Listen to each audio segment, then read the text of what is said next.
My approach is to take our everyday experience of money and go from there into the system, and hopefully by doing that to show people there are chronic endemic problems in the system.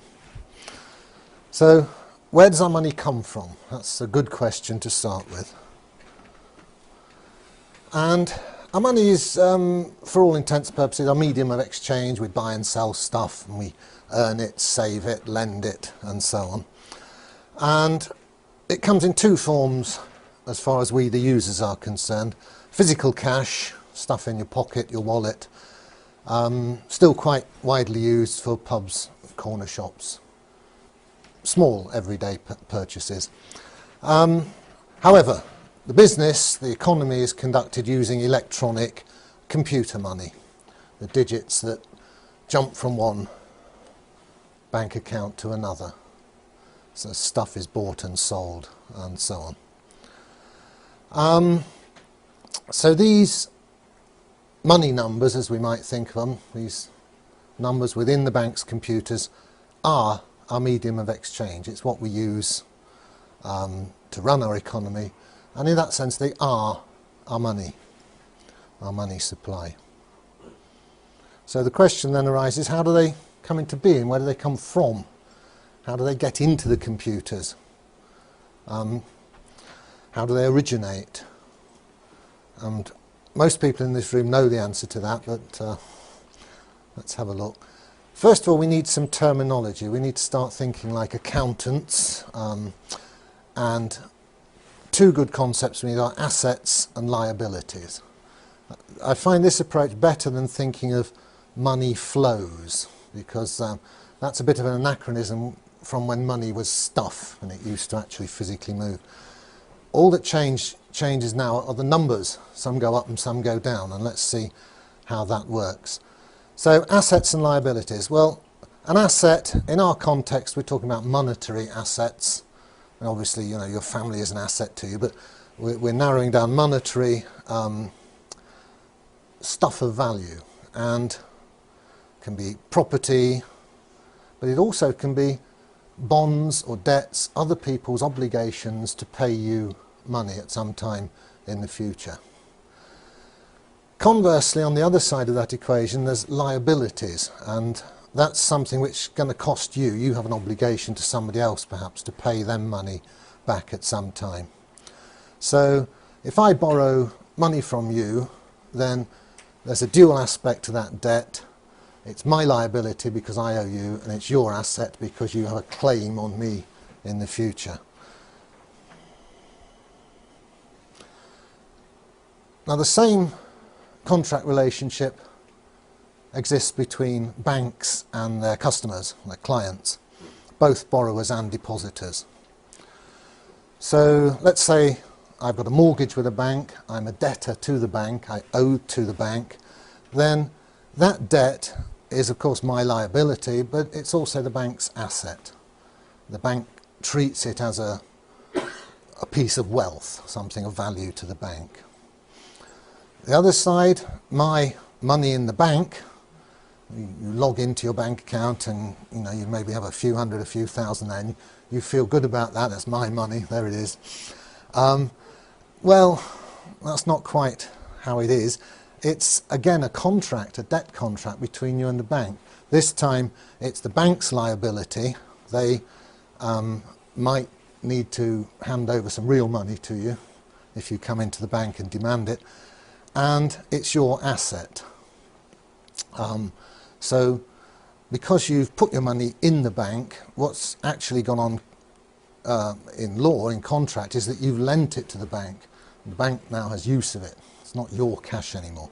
So try to think in terms of assets, liabilities and contracts between parties.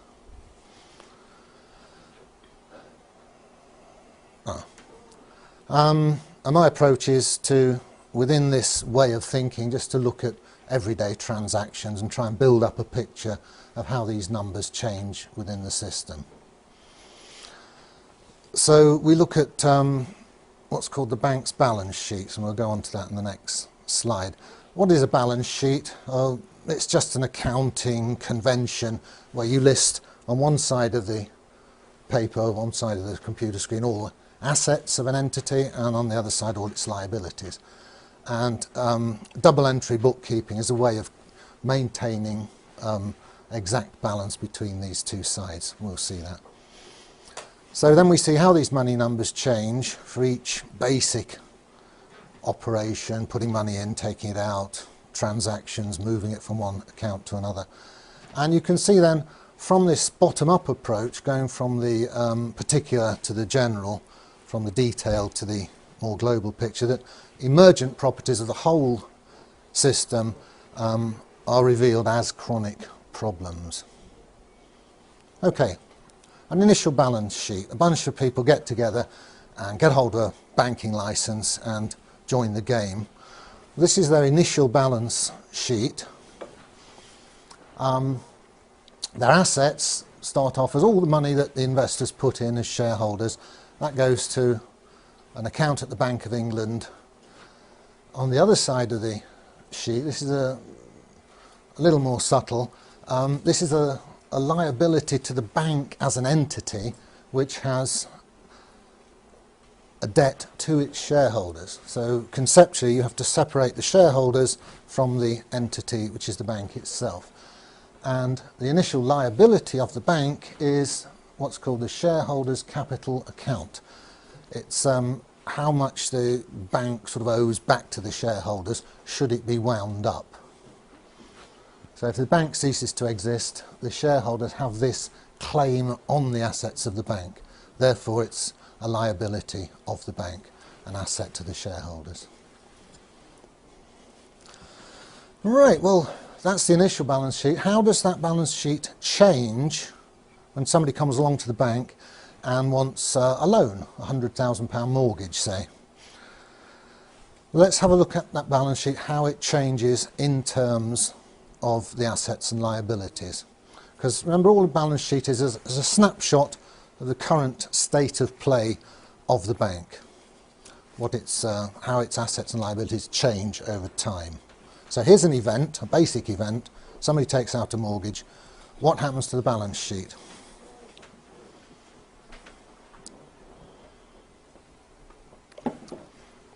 Well, very schematically, this.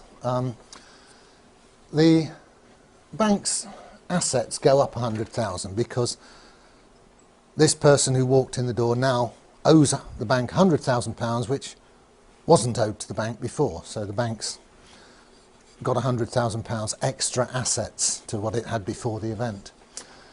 How is that balanced? Well, the borrower, the person who took out the loan, has £100,000 in his current account. Actually, probably has gone to his solicitor's current account in practice, but it is a liability to the banking system. When we're just pretending to look at one bank as though everything's happening in one bank, but conceptually that's okay if you think of it as the whole banking system. Obviously you might borrow from one bank and deposit it in another, but with a combined view of the multiple balance sheets of the banks, you can represent it schematically as this.